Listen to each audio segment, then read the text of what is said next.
Nous avons été poussés à lire la parole de Dieu par notre père spirituel il y a quelques années, en passant par les psaumes. On les a médités et de fil en aiguille, nous avons cherché à approfondir un peu plus notre connaissance de la parole de Dieu en lisant un peu plus. Au-delà du rythme de s'approprier cette parole tous les dimanches, nous nous sommes plutôt penchés sur la lecture de cette parole au quotidien. Nous la lisons régulièrement, quel que soit le lieu, que ce soit sur le trajet du travail ou en écoutant une version audio. Nous essayons au fil des jours de nous nourrir de cette parole-là.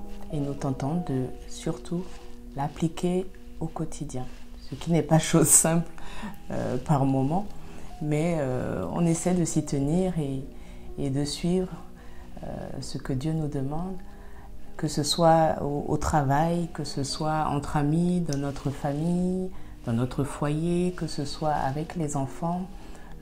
On essaie de suivre la parole de Dieu et on se rend compte tout de suite que la vie est tout de suite plus douce. Et belle. Même si nous n'en saisissons pas toujours le sens profond des choses, nous essayons de nous entourer de personnes plus aguerries qui nous donnent une certaine vision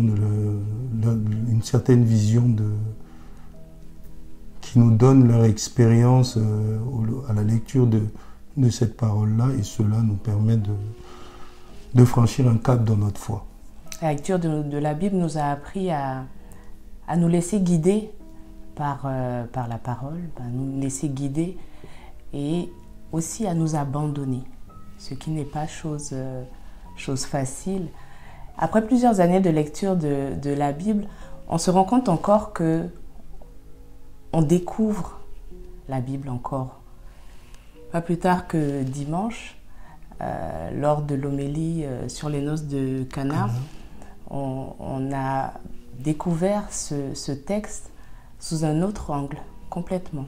Alors, cette homélie était édifiante dans la mesure où la vision du prêtre était de nous faire comprendre que l'eau changeait en vin.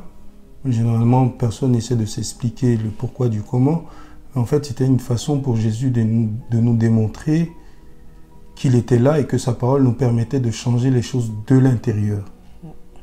Donc cette vision-là nous a édifiés, nous étions heureux de l'apprendre parce que ce que le prêtre disait avait du sens pour nous. Jésus, sa parole nous change de l'intérieur. La parole de Dieu est la base de notre vie de chrétien.